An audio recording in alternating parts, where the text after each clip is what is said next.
It is so good to be with y'all. Here we are at the forefront of what is coming next in mental health, what is going to happen in medicine that is going to stop this epidemic that is happening among us. So I hope in the next 10 minutes I'll be able to show you that despite where we think we are with mental health, there is a massive breakthrough on the horizon.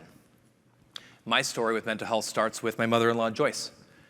Here she is. She came out to visit us when we had our first little baby boy, and she had been suffering from horrible, crippling, catatonic depression for years and years and years. She had failed everything. She'd failed every antidepressant you could think of. She failed psychotherapy, and she failed electroconvulsive therapy and had some nice memory loss to show for it. And it was a very tough time because during that visit, she asked my physician wife if she could prescribe her enough medications so she wouldn't wake up. Obviously tough for a new mom dealing with her own mother. And so at the time, we were out of options. We thought about taking her to Switzerland or Oregon in order to help her pass on in a humanitarian way. And it wasn't until my wife, who would not relent, she asked my incredible colleague, Dr. Jonathan Downer, what else can be done? And he said, you know what, you have to try this new thing back in that time. It's called transcranial magnetic stimulation, or TMS. And so, as you can imagine, we're not the only family that has struggled with mental illness. It is a massive epidemic here in America and the world. And I'm sure many people in this room have a general sense of it, but even I didn't know how bad it had gotten. The CDC have shown that in ages 10 to 34, the number 2 cause of death is by suicide. That means the number 2 reason an 11-year-old is going to die in our country, and almost the number 1 reason, is by their own hand. And that is unacceptable, and that is abysmal. And so we were lucky. We are not part of this statistic. TMS worked beautifully on my mother-in-law, and she is now a joyous grandmother to my children and has been better for 8 years now. But it woke us up to exactly what's going on. And so it felt like a miracle to us, but was it really? Because decades now of fMRI and PET scans have given us pretty good high-level maps of exactly how this beautiful 3-pound object in our head works. And the answer is that it's a machine, and it has areas that are responsible for movement. It has areas responsible for sensation, and it has areas responsible for emotion. But critically, what we've discovered over the last decade is that there are very clear areas that are knocked offline and disabled by mental illness. There are areas involved in emotional regulation. And much like a car without brakes, you can't slow down. We can't stop those ruminating thoughts. They persist and persist and persist, and not because of a matter of free will, but because the biology and the beautiful machine in our head isn't working as we expect it to.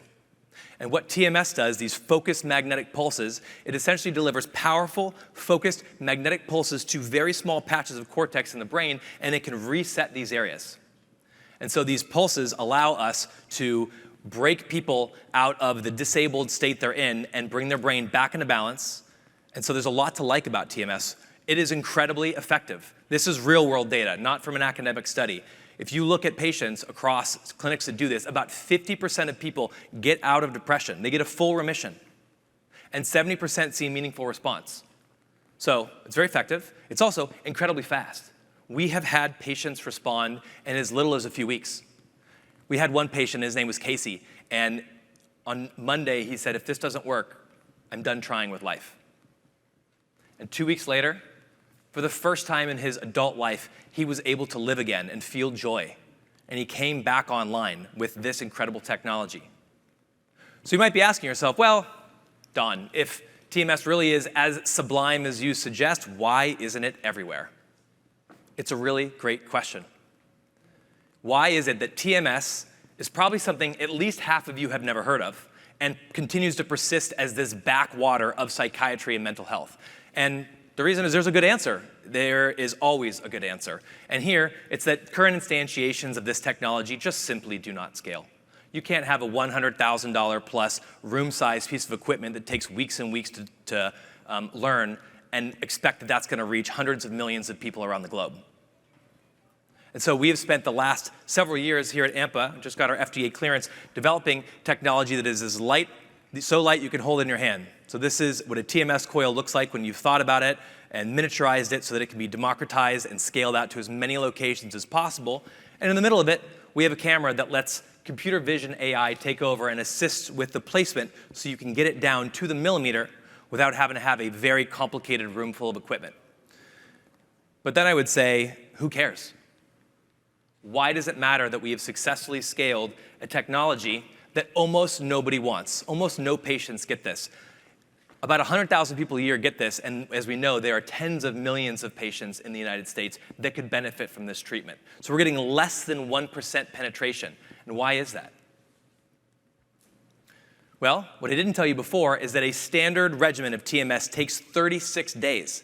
That means for 36 days, you are asking someone who sometimes finds it hard just to unload the dishwasher to drive into clinic over and over and over and over and over again. And that is an absolute non-starter for the majority of people in the world who are suffering and need to get better.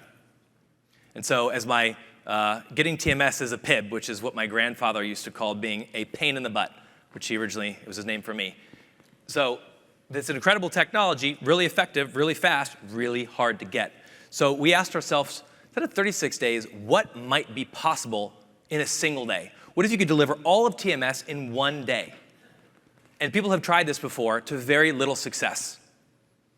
And what was missing is that no one had prepared the brain to receive this stimulation. Everybody was focused which target and where exactly is it supposed to go, and no one bothered to fertilize the soil of the brain to receive that stimulation. And so what my brilliant co-founder came up with was the idea of adding neuroplastigens into this. And so neuroplastigens are chemicals, they're compounds that enhance the abilities of the brain to rewire itself. They enhance neuroplasticity. And so what the data you're about to see is what happens when you take an entire course of brain stimulation, you move it from 36 days into one day, and you combine it with 1 day of these neuroplastigen medications.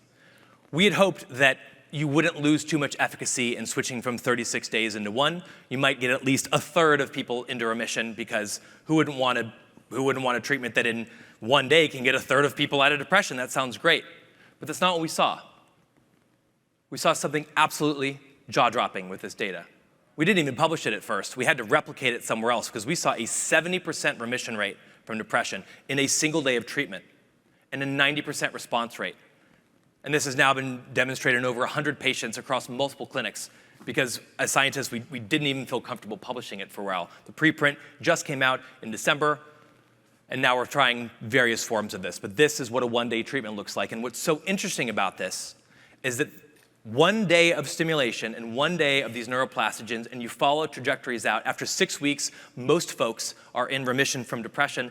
And after 3 months, they're still in remission. And we just got the 6-month data in. Of the people who remitted, 80% are still in remission.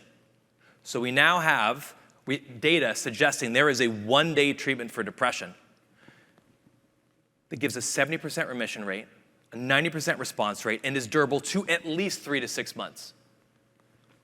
And that, I think, is something we can take away from this conference as on the precipice of potentially making a massive impact. And one more thing. We see the same trajectory with anxiety symptoms. So the question that I'll leave you with is, what is possible with a 1-day treatment for multiple diseases and disorders of the central nervous system? How far can we push this? Does it go to OCD? Does it go to PTSD? Does it go to Alzheimer's?